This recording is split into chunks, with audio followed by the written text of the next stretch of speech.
शिलान्यास पर डॉक्टर हरसाई मीणा जी एवं पूर्व सरपंच सुमन मीणा जी भी पधारे थे। उन्होंने इस मौके पर गौशाला के निर्माण में सहयोग राशि की घोषणा की एवं जब प्रशासनिक अधिकारी जन सेवक बन आए, उन्होंने क्षेत्र में क्रांति होने का, जनता का जागरूक होने में बड़ी भूमिका निभाई है। ऐसे प्रयास प्रशंसनीय योग्य हैं। ऐसे जन सेवकों को मीडिया हाउस परिवार की तरफ से साधुवाद। दिमाग में रखा कि जैसे आप सब जानते हैं ये कलयुग का समय है, इसमें मायका और गाय का बहुत कम लोग हैं धनी, क्योंकि माँ जब बच्चों को पाल देती है तो हम माँ को छोड़ जाते हैं, और गाय का जब दूध पी लेते हैं तो गाय को भी हम छोड़ देते हैं, क्योंकि ये कलयुग है। न तो हम माँ की कदर करना जानते हैं कि जिसने हमें जन्म दे के पाला पोसा। आज आपने देखा होगा कि इतने सारे वृद्धाश्रम चल रहे हैं। क्यों चल रहे हैं इतने सारे वृद्धाश्रम? नहीं चलने चाहिए, कि जब हम हमारी माँ की हमें पाल पोस के बड़ा किया तो क्या वो बुढ़ापे में हमारे लिए इतनी वो है कि हम उसको 2 वक्त की रोटी नहीं खिला सकते उस माँ को? देखा नहीं आपने जयपुर शहर या बड़े बड़े मेट्रो सिटीज के अंदर आज वृद्धाश्रम चल रहे हैं। जो भी जैसे बुजुर्ग हो जाते हैं, बेटा बहू उनको ले जाकर वृद्धाश्रम के अंदर छोड़ देते हैं। ये पाप नहीं है तो क्या है? क्यों हम एक पल भी ये नहीं सोचते कि जिस माँ बाप ने हमें पाला पोसा बड़ा किया, आज हमारे वो सुसु के अंदर भी रात रात भर जगती रही, हम बीमार भी रहे तो उसने हमारी सुरक्षा करी। कभी उस माँ ने तो उफ तक नहीं करी कि मेरे बच्चों को खाना नहीं खिलाऊंगी। वो खुद भूखी रहती है पर अपने बच्चे का वो जीवन यापन कैसे भी दुखों को सहन करके और उन बच्चों को बड़ा करती है। पर जब हमें उनको 2 वक्त की रोटी खिलाने की, उनकी जब सेवा करने की जब हमारी बारी आती है तो हम 2 मिनट भी नहीं सोचते और उनका हाथ पकड़कर हम वृद्धाश्रम में छोड़ जाते हैं, और हमारी गायों को भी ले जाकर हम कहीं छोड़ जाते हैं। और वो बेचारी गायें जब पूरा हमने उसका दूध पिया, दूध क्या दही खाया, दूध पिया, उसके गोबर के कंडों को काम लिया और उसके मूत्र को हमने काम लिया। घर का जब शुद्धिकरण करते हैं तो हम शुद्धिकरण के समय क्या करते हैं? चारों तरफ गौमूत्र का छिड़काव करते हैं। और वो बूढ़ी गाय जब हो जाती है, जब हमें इतनी बुरी लगने लग जाती है कि हम उसको छोड़ आते कहीं भी ट्रक के अंदर भर के, तो ये हमारे लिए शोभा नहीं देता। हमें हमारे आप जैसे सब जानते हैं कि धर्म ग्रंथ में गाय को माता माना है और हमें हमेशा इसकी सेवा करनी चाहिए। मैं तो ये कहती हूँ कि जब साहब नगर निगम में थे तो सही पूछो कि मैं इनको धन्यवाद देती हूँ। इतनी सारी जब गायों के बारे में मुझे फ़ोन आते थे कि सरपंच साहब वहाँ रास्ते में गाय बीमार है या वहाँ है, तो मैं डॉक्टरों को फ़ोन करके और कैसे भी उन गायों की मरहम पट्टी करवाई है, उन्हें गौशाला तक पहुँचवाया है हम लोगों ने। क्योंकि हमें मालूम है कि दुख किस चीज़ का नाम है। हमें मालूम है कि एक जानवर कैसे पालते हैं, या पेड़ हम कैसे पालते हैं, या माँ ने हमें कैसे पाला है। और आज इस गाय को हमने रास्ते के अंदर, आपने सबने देखा होगा कि एक्सीडेंट वगैरह हो जाता है तो लोग आके टक्कर दे के चले जाते हैं, गायों का पैर टूट जाता है, कभी मुंह में से खून आता रहता है तो है ना। और बड़े बड़े जो सांड है, जब कहते हैं कि सांड, अभी पिछले दिनों भी एक सांड बीमार था भावपुरा के अंदर, तब उसकी फिर वहीं पे डॉक्टर को फ़ोन करके उस टीम को भेजा पूरी को कि डॉक्टर साहब आप जाके देखो कि क्या हुआ। चारा खिलाना, गाँव वालों ने मिलकर उनको चारा डालना, सारी व्यवस्थाएं करी। और नगर निगम में थे जब बहुत सारी गायों की जैसे भी हम लोगों को पता लगा तो उनको हॉस्पिटलाइज करना, डॉक्टर्स को फ़ोन करना। और आज भी अपने क्या अवेयर नहीं है, आज भी हमारे गांव में डॉक्टर्स हैं। कोई भी समझदार व्यक्ति अगर कहीं भी गाय बीमार है तो आप तुरंत बुला के उसको उपचार करवा सकते हो। पर अब धीरे धीरे बहुत सारी गौशालाएं अपने रामगढ़ में भी खुल रही हैं। तो मैं तो सही बात बताऊं, प्रकाश भैया को और इनकी पूरी टीम को बहुत बहुत धन्यवाद देती हूँ कि आप लोगों ने ये पुण्य का काम कर रहे हो। सही बात कहते हो, कोई ये कहता है कि मरने के बाद स्वर्ग है, कोई कहता है नरक है। मैं तो ये कहती हूँ मरने के बाद कुछ भी नहीं है धरती पे, जो कुछ है वो यहीं पे है। क्योंकि हम पुण्य करेंगे तो हमें इसका अच्छा परिणाम मिलेगा। और सही बताऊं, ये गायों की जो सेवा हो रही है ये बहुत बड़ा पुण्य का काम है। इसी प्रकार हमें पेड़ पौधों की भी सुरक्षा करनी है। इन पेड़ पौधे जो आज हमारे गांव में कोई भी आके, जैसे अभी हम पेड़ लगाओ जीवन बचाओ, एक अपने और एक अपनों के लिए जो मुहिम हमने छेड़ रखी है उसके अंतर्गत हमने हजारों पेड़ लगाए। और सही पूछो तो हम लोगों को बहुत अच्छा लोगों के द्वारा रिस्पांस मिल रहा है, लोग उनका संरक्षण कर रहे हैं, रख रखाव कर रहे हैं। तो मैं ये कहती हूँ कि आप लोग भी उस मुहिम से जुड़े कि एक पेड़ अपने और एक अपनों के लिए। आज जब भैया ने गौशाला खोली है तो मैं भैया को ये ज़रूर कहूँगी कि आप लोग इन जो ये आपका जो पहला ये साल आपने जो स्टार्ट करी है उसमें आप एक पेड़ जरूर लगाएं। और आपको याद रहना चाहिए कि ये हमारी गौशाला की पहली साल थी जब हमने हमारा गौशाला खोला था, जब हमने ये पेड़ लगाया। और इसी तरह आपको पेड़ पौधे ज़्यादा से ज़्यादा लगाने। दूसरी बात कि हमारा आसपास का जो पर्यावरण है उसको साफ सुथरा रखना है। आप सब जानते हैं कि प्लास्टिक की थैलियाँ हमारी गायों के लिए एक अभिशाप है।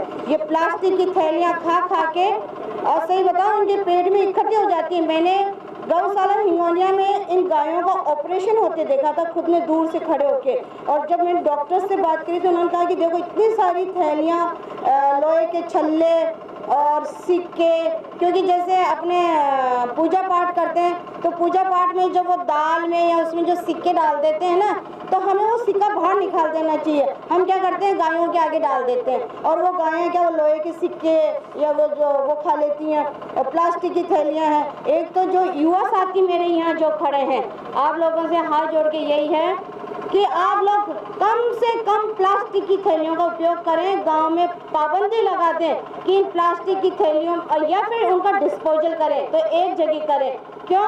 क्योंकि हम इधर उधर उड़ा देते हैं उन थैलियों को, कचरा इकट्ठा होता जाता है और फिर ये गायें उसी प्लास्टिक की थैलियों को खा के पेट भरती हैं। आप सब जानते हो कि गायों के लिए आज चारा नहीं है देने के लिए लोगों के पास। जो बुरा मत माना देखो मेरी बात को, क्योंकि आज हमने पेड़ों को काट लिया, धीरे धीरे हमने खेतों की तारबंदी कर ली, तो गाय जाएगी तो कहाँ जाएगी, मुझे बात बताओ।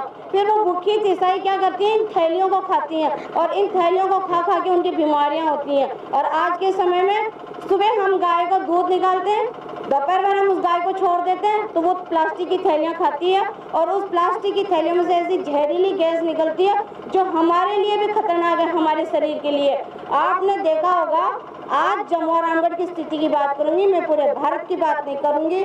जहाँ की मैं खाती हूँ, जहाँ मैं रहती हूँ, मैं वही उसी एरिया की बात करती हूँ। मैं जम्मू और रामगढ़ की बात करूंगी कि धीरे धीरे कैंसर से आदमी ज़्यादातर पीड़ित हैं। और इस कैंसर का कारण कहीं ना कहीं, एक तो जो हम गेहूँ में जो गोलियां देते हैं ना इलियों को और इनको मारने के लिए, और ये जो प्लास्टिक की थैलियां हैं, हम प्लास्टिक के डिस्पोजल कप्स इस्तेमाल करते हैं, इनमें कहीं ना कहीं पॉइजनस केमिकल मिले हुए होते हैं जो हमारे शरीर के लिए हार्मफुल है। हम लोगों को कहते हैं अरे भैया माँ का कहीं कैंसर हो सकता है, मैं तो कड़ी जावा ही को नहीं, कहीं खावा ही को नहीं, मतलब 12 गए ही को ना। बाहर जाने से या इनसे नहीं होती, हमारा जो आसपास का जो वातावरण है वो कहीं ना कहीं प्रदूषित है। तो मैं तो आप सबसे रिक्वेस्ट करना चाहती हूँ कि इन थैलियों को बिल्कुल बंद कर दें। इस पर प्रतिबंधित है सरकार की तरफ से। आप लोगों को जब भी कोई दुकान वाला कोई चीज़ देते तो उसे कहो कि कागज़ की थैली इस्तेमाल करें। हम लोग ये प्लास्टिक की थैलियाँ नहीं लेने किसी की हालत में। और जो विकास का कार्य जो हमारी सरकार हमारे लिए मुहिम छोड़ रखी है उसमें भी आप भागीदारी नहीं बनाएं। आप जैसे अभी कल परसों किसी की टीए की बैठक में गई तो उन्होंने कहा कि सरपंच साहब हमारे पता ही कौन है, चिरंजीवी योजना सरकार की, जिसके अंदर आप सब जुड़े, हर गरीब से गरीब इंसान अपना निःशुल्क इलाज करवा सकता है। पर ज्ञान के अभाव में हम लोग क्या करते हैं, महंगे महंगे हॉस्पिटलों में जाते हैं और वहाँ जाके दुनिया भर का कर्जा करते हैं। जब सरकार ने हमारे लिए निःशुल्क योजना हमें दे रखी है तो क्यों ना हम उसका फ़ायदा उठाएं। तो मेरे युवा साथियों, आप लोगों से यही कहना चाहती हूँ कि सरकार जो भी योजनाएं चलाती हैं उनमें समय आप अपनी भागीदारी निभाएं, ज़्यादा से ज़्यादा लोगों को लाभ पहुँचाएं। दूसरी बात कि अभी हमारे अधिकारी हैं डॉक्टर हरसाई जी साहब ने सब पूरी जानकारी हमें दी है कि कैसे गौशाला के अंदर कैसे रजिस्ट्रेशन करवाना है, कितना क्या है। तो मैं ये श्री प्रकाश जी भाई साहब से यही है कि आप अपना रजिस्ट्रेशन करवाएं। और जो भी हम लोगों से गायों की, वैसे तो मैं हर महीने की मतलब पूनम और अमावस तो मैं छोड़ती नहीं हूँ, हर अमावस और पूनम को मैं हमारी पिंजरा गौशाला में जाती रहती हूँ मैं, क्योंकि मैंने एक नियम बना रखा अपने जीवन के अंदर कि मैं महीने में जैसे मुझे टाइम मिलता है मेरे बच्चों को लेके हम लोग है ना पिंजरा गौशाला में जाती हूँ या आसपास जो भी गायें घूमती रहती हैं उनको रोटी देना, चने की दाल खिलाना, हरा घास लेके आती हूँ। जितनी मेरी श्रद्धा होती है उन गायों को खिलाने की कोशिश करती हूँ। क्यों, जो गायें इधर उधर घूमती रहती हैं शहरों के अंदर, गाँव में तो फिर भी गायें चारा वारा खा लेती हैं, पर शहरों के अंदर तो बेचारियों को कुछ भी नहीं मिलता है। तो मेरी कोशिश रहती है कि मैं उनको वहाँ चारा डालती रहती हूँ गायों को। और यहाँ भी जो हमारी, पहले भी भैया ने जैसे ही फ़ोन किया कि सरपंच साहब हम गौशाला ऐसे, मतलब मैं स्वागत है आपका, और फिर उन्होंने बोला कि मैंने कहा ठीक है भैया, मैंने पहले 1100, भैया ने बोला आप 2100, तो मैंने 2100 रुपये जो इसमें 1000 रुपये और देने भैया को, और मैं अभी दे देती हूँ भैया को। और आप सभी का बहुत बहुत धन्यवाद, आपने यहाँ बुलाया, हमारा जो मान सम्मान किया, स्वागत किया, उसके लिए आप सबका तहे दिल से बहुत बहुत धन्यवाद। तो आज इतने व्यस्तम समय में से आपने गौशाला के लिए समय निकाला, इसके लिए एक तो बहुत बहुत धन्यवाद आपको। मीडिया की तरफ से भी बहुत बहुत धन्यवाद कि ऐसे सामाजिक कार्यों में भी आप आगे रहते हैं। आप मैडम पूरा विवरण दें आपका कि आप क्या क्या समाज सेवा में क्या क्या करते हैं। जो भी नीडी व्यक्ति होता है किसी भी प्रकार से, वैसे हमने हमारे ससुर जी के नाम से ट्रस्ट भी खोल रखी है। हम वृक्षारोपण जो है हमारा मेन तो इस पे है, पर जैसे एक हमने अभी ब्लड डोनेशन का कैंप किया था, तो अब जैसे किसी को भी ज़रूरत होती है तो ब्लड वगैरह की तो हम प्रोवाइड करवाते हैं उसको, कि मतलब कोई भी व्यक्ति हो, कोई भी गरीब आदमी हो जिसकी किसी को न्याय की उसको जो है तो वहाँ अधिकारियों से मिलके उनका काम करवाना। और इस क्षेत्र के अंदर जैसे मैं सरपंच 2000 से 2005 तक रही, फिर 2 को हमने बीच में बना दिया। फिर जब मेरे को लगा कि सिस्टमेटिक काम नहीं हो रहा है, कहीं ना कहीं लोगों को अभी न्याय नहीं मिल रहा, तो मुझे लगा कि अपन को दोबारा सरपंच बनना चाहिए। फिर मुझे मेरे मन में नहीं थी, पर गाँव वाले बार बार प्रेशर कर रहे थे, तो गाँव वालों ने फिर 2015 में फिर सरपंच बनाई। और अब भी गाँव वालों की मांग थी कि आप पंचायत समिति, तो ये क्या है, गाँव वाले जैसे अपने हैं, तो मैं तो ये सोचती हूँ उनमें मेरा भगवान बसता है, वो मेरे माँ बाप हैं, सब बताऊँ। और ये जमुआ रामगढ़ मेरा परिवार है, और मैं किसी भी दुखी आदमी के काम आ सकूँ। हमारी ज़िंदगी का हम दोनों ने एक ही लक्ष्य ले रखा है कि हमें सेवा करनी है लोगों की। जो भी हमारे फील्ड में है, हमारे भगवान ने जो भी दिशा निर्देश दे रखे हैं हमें, वो विधाता है सबका, परम शक्ति तो वही है। देखो हम तो उसके हाथों की कठपुतली मात्र हैं, क्योंकि हर आदमी को वो चलाता है, हम तो मनुष्य मात्र हैं। हमसे उसने भगवान ने अगर हमें पढ़ाया लिखाया और अगर हमें कोई कुर्सी दिया, सेवा का मौका दिया, तो हमें काम करना चाहिए। किसी भी तरह का काम हो, किसी भी काम में झिझक नहीं, जो हमसे हो सकता है किसी भी गरीब आदमी की हम सेवा करने की कोशिश करते हैं। मैडम, ये सेवा का जो प्रकल्प ले रखा है आपने, इसके प्रेरणा स्रोत कौन है? देखो, सर्वप्रथम तो मेरे माँ बाप, उसके बाद मेरे सास ससुर। रियली अगर कुछ भी कहो तो मैंने है ना मेरे ससुर जी को इस फील्ड में काम करते देखा है। उन जैसे वो भगत थे, तो उनको है ना भक्ताई करने के लिए कहीं भी आधी रात को भी 2 बजे भी अगर जैसे कोई आदमी बीमार है और उनको कोई कहता था कि भगत तन चालना है, तो वो रात को भी जाती थी, चाहे कितनी भी सर्दी हो, चाहे बारिश आ रही हो। तो मुझे लगा कि इतने बुजुर्ग हैं, मेरे काका जी 85-86 साल के थे, तो मैंने उनको ये देखा कि काका जी में कितनी ललक है। कहीं भी इनको बुलाते हैं या फिर कोई झाड़ा झपाड़ा, जैसे किसी का पेट दर्द हुआ, तो रात को भी लोग बाग घर पे आते थे, तो वो जैसे भभूति भी लगाते थे ना चूल्हे में से उठाकर, तो वो उसका पेट का दर्द ठीक हो जाता था। तो मुझे ये लगता था कि काका के पास कितनी सारी शक्तियाँ हैं, जो इतने सारे लोग काका के पास आते हैं, तो मुझे उनको देख के अंदर से खुशी होती थी। और ऐसे ही मेरे पिताजी इनकम टैक्स कमिश्नर थे, तो उनके पास बहुत सारे गाँवों से लोग आते रहते थे। तो जब भी वो कोई काम उनको कहता था, उस काम को कहते, वो पहाड़ों में जाके उन्होंने पेड़ लगाए हैं। मेरे पापा चाहे इलेक्शन ऑब्जर्वर बन के चाहे साउथ में गए हों, चाहे पिल्ली बंगा गए हों या कलकत्ता गए हों, तो वहाँ से भी वो पेड़ पौधे ला कर वहाँ गाँव में हमारी देवी जी का मंदिर है, वहाँ लगवाते थे उन पेड़ों को और इनको। तो और उनके पास बहुत सारे लोग आते थे कि बेटा ना हमारे कुआं नहीं है या बोरिंग नहीं है, तो उनके वो कुआं वुआ खुदवा के देते।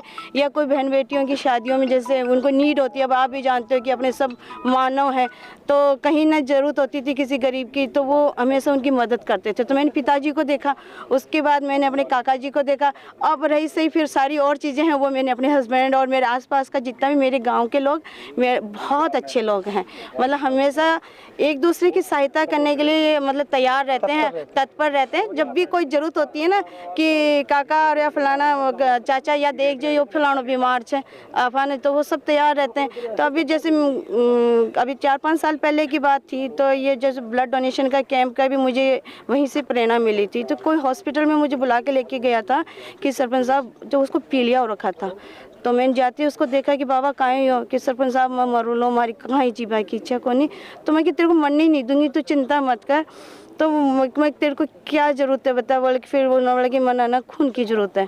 तो मुझे एट ए टाइम लगा, फिर मैंने डॉक्टर साहब का अपना परिचय दे के और एट ए टाइम मैंने ना किसी और को भी फ़ोन किया जो ब्लड डोनेशन वाले हैं। फिर मैंने ब्लड की व्यवस्था कराई। आज वो बूढ़ा आदमी मुझे जहाँ भी दिखता है मेरे धो खाता, क्योंकि मैं उसकी बेटी हूँ, तो मुझे है ना अंदर से एक फील आती है। ऐसे बहुत सारे केस शॉर्ट आउट करे मैंने, तो मुझे एक अंदर से खुशी आती है कि देखो कितने है ना, वो मेरा काका और उसकी जान बच गई। फिर उसके बाद अभी तो बहुत सारे लोगों से इस मतलब ब्लड डोनेशन के कैंप के बाद तो बहुत लोगों से रात मतलब उनकी प्रोवाइड करवाया। अब एक दिन रात को एक लड़का रात के 11 बजे फ़ोन किया कि सरपंच साहब मुझे ब्लड चाहिए। मैं आप बोल कौन रहे हो? तो मैं कि फला, मैं कि तेरे को नंबर कहाँ से मिले? तो मुझे कहता है कि मैंने आपके पोस्टर पे से नंबर देखे। तो अब उसको ब्लड की हमने व्यवस्था कराई, तो उसने मुझे धन्यवाद कहा कि सरपंच साहब आप, मतलब बहुत सारे लोग इस तरह से कहते हैं, पर उस आदमी ने व्यक्तिगत रूप से रात को कहा कि सरपंच साहब आपने 3 व्यक्तियों की जान बचाई। मैं कैसे? उसने मुझे पूरा ब्यौरा दिया कि ऐसे ऐसे आपने 3 व्यक्तियों की जान बचाई। तो मैं सही बताऊं कि मैं परमात्मा से यही कहती हूँ कि भगवान मुझे ना हमेशा ऐसे मौके देते रहना, मैं लोगों की सेवा करती रहूं। और आधी रात को भी या बेचारा कभी वो मतलब मुझे कोई भी व्यक्ति दुख में पुकारे तो हमेशा मैं उनके साथ उपस्थित रहूं, मेरी तो बड़ी इच्छा है। और बाकी तो देखो अपने सभी लोगों का स्वभाव बहुत अच्छा है। बात ये है कि लोग बाग आगे बढ़ने के लिए प्रेरणा देते हैं, मौका देते हैं, क्योंकि हम भी लोगों को देख के सीखते हैं कि जब हम कई बार हम वीडियोस टीवी वगैरह देखती हूँ तो ऐसे बूढ़े बूढ़े आदमी जब होटल से बचा हुआ खाना जब इकट्ठा करके वो गायों को खिलाते हैं या इंसानों को देते हैं, तो ये सोचो कि कोई बहुत बड़ा अधिकारी जब वो इस काम को कर रहा है तो अपन को भी है ना इनसे प्रेरणा लेनी चाहिए। अपन को भी है ना आगे हमेशा काम करते रहना चाहिए फील्ड के अंदर, क्योंकि परमात्मा बार बार ये अपन को जन्म नहीं देता, इंसान का एक बार देता है, और उसमें जितना अच्छा आपसे हो सके ना उतना अच्छा आप करो। सही बात है, सेवा के मार्ग में मेवा भी है।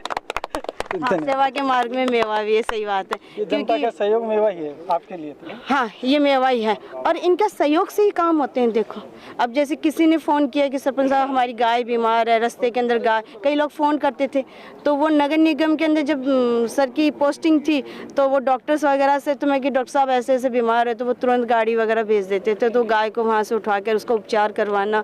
तो जैसे कोई चिड़िया है, कोई जानवर, कोई बंदर, इस तरह से वो सब मतलब कोशिश तो ये रहती है कि हम 100% दे सकें, पर कई बार नहीं दे सकते थे। पर है ना, मैं हमेशा कोशिश करती रहूँ, जब तक मैं जीऊँगी ना जब तक हम लोग सेवा करते रहेंगे। बस मेरा भगवान से यही प्रार्थना है कि भगवान मैं जीऊँ ना जब तक मेरे को लास्ट मौका तक है ना सेवा करने का मौका देता है। प्रभु जरूर सुनेगा, सेवा के मार्ग में प्रशस्त रहेगा।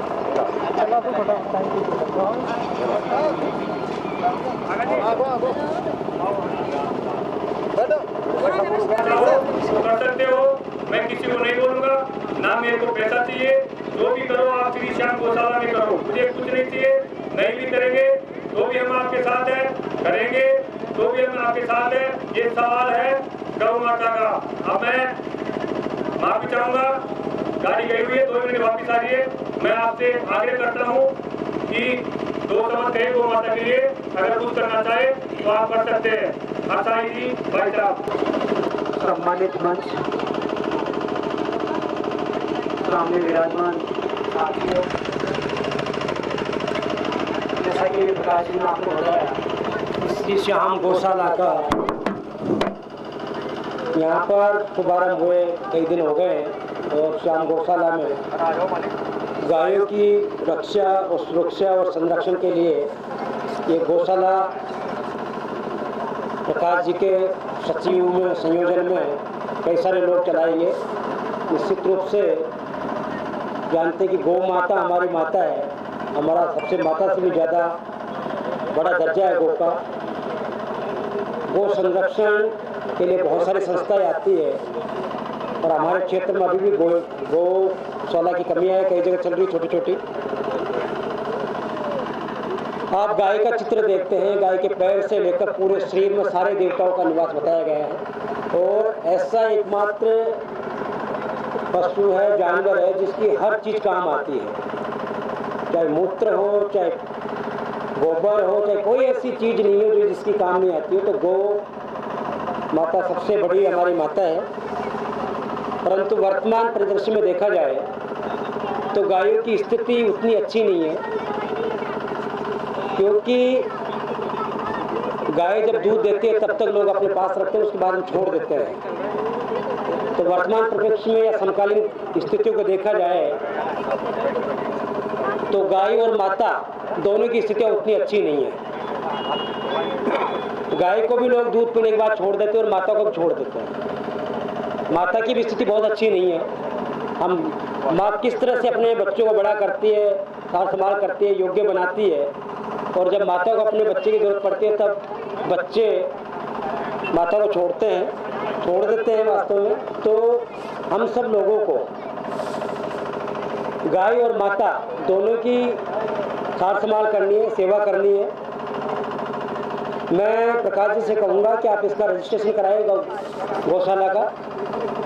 इसका कोऑपरेटिव में रजिस्ट्रेशन होता है। रजिस्ट्रेशन होने के बाद में सरकार की तरफ से भी इसमें अनुदान मिलता है। आप पशु स्वीप चलाते हैं तब भी अनुदान मिलता है। तो आपसे निश्चित रूप से आपने सोचा तो आपने कई चर्चाएं करी होगी। तो आप अपने जो भी आप इसका गौशाला बनाना चाह रहे हैं उसमें कार्यकारिणी बनाकर आप उसका रजिस्ट्रेशन कराएं। रजिस्ट्रेशन कोऑपरेटिव में होता है। कोऑपरेटिव में कराने के बाद में सरकार की तरफ से एक लिमिट के बाद में 3 साल बाद अनुदान मिलता है। इसलिए आप क्योंकि रजिस्ट्रेशन जल्दी कराएं, तब तक आप लोगों को चलाना होता है। बाद में सरकार की तरफ से प्रति गाय कुछ अनुदान होता है, वो मिलता है। अकाल का टाइम होता है तो पशु शिविर भी खोले जाते हैं, तो उसको एक तरह से वो भी रजिस्टर्ड होता है, तो सरकार की तरफ से मिलता है। पिछले दिनों सरकार ने बजट में भी घोषणा करी थी कि कई सारे, क्योंकि गोवंश काफ़ी ज़्यादा संख्या में अपने आसपास घूम रहा है, चाहे गाय हो, चाहे बछड़े हो, चाहे सांड हो, तो नंदीशाला का प्रस्ताव भी बजट घोषणा में किया गया था। तो आपकी संस्था अगर धीरे धीरे काम करती है तो निश्चित रूप से नंदीशाला के रूप में भी इसको प्रतिस्थापित किया जा सकता है। गौशाला तो है ही। तो मेरा अनुरोध है, क्योंकि बहुत सारे लोग संपर्क करते हैं इन दिनों, जैसे जैसे गाँव में जाते हैं तो गायों की समस्या भी बताते हैं, काश्तकार भी गायों की समस्या बताते हैं कि सारी फसल को नष्ट कर देते हैं पशुधन। तो इसलिए इसका संरक्षण जरूरी है, क्योंकि कई बार तो यही बड़े बड़े तार आपने खींच दिए, उस तरह के तार सब लोगों ने अपने अपने खेतों में लगा रखे हैं और उसके बीच में फंस भी जाते हैं। तो गाय के बहुत ज़्यादा शारीरिक क्षति भी होती है, उसको काफ़ी चोट भी पहुँचती है।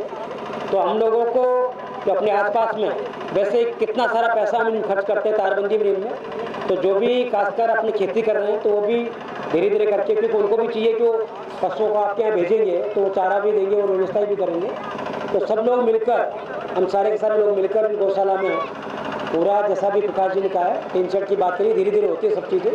आपने तारबंदी करी है, लोग जुड़ रहे हैं, आज आप लोगों ने एक एक करके बुलाया है और निश्चित रूप से आपने बहुत अच्छा काम किया, क्योंकि हम सब समझदार हैं। कोरोना एडवाइजरी यही कहती है कि आप लोग 100 से ज़्यादा एक जगह इकट्ठे नहीं हो सकते, और जो इकट्ठे वो भी दूर दूर रहे और मास्क का प्रयोग करें। जो जिन लोगों ने भी अपनी डोज नहीं लगाई, दोनों डोज कोरोना वैक्सीन जरूर लगाए। मैं प्रकाश जी अपन बात करेंगे किस तरह से अपन इसको और मदद कर सकते हैं, क्योंकि आज मैं और सरपंच साहब जहाँ कहीं भी जाते हैं तो कहीं मंदिर को लेकर, कहीं मंदिर गेट बना दो, कहीं 4 दीवारी करा दो, कहीं गौशाला बना दो, कहीं ये पैसे तो जगह जगह मांग होती है। तो मैं यहाँ मंच से कोई घोषणा नहीं करूँगा, पर मेरे पूरा प्रयास रहेगा कि आपकी गौशाला के लिए हम जो भी मदद हो करें। जैसे सरपंच साहब जनरली हम लोगों ने तय कर रखा है कि हम 1100-2100 रुपये सब जगह देते हैं, क्योंकि इससे ज़्यादा देना, फिर इतने गाँव हैं, 242 गाँव है जमा रामगढ़ में। तो जगह जगह अगर इस तरह से घोषणाएं होती है, बड़ी बड़ी होती है, फिर हर लोगों की अपेक्षाएं होती है, तो फिर स्थिति होती है कि आए दिन क्रिकेट प्रतियोगिता होती है, आए दिन पोस्ट बड़ा जगह जगह हो रहे हैं। गौशालाएँ भी कई जगह, मेरे ख्याल से 5-7 जगह अपने इधर नहीं, पर उधर अपना आंधी की साइड में, ईश्वर सिंहपुरा, फोटोला, उधर कई जगह बहुत सारा संपर्क मिलकर अब तो सब जगह जा रहे हैं, तो पता लग रहा है, तो उधर खुल रही है। तो जो भी हमसे मदद होगी मैं निश्चित रूप से आपकी मदद करूंगा।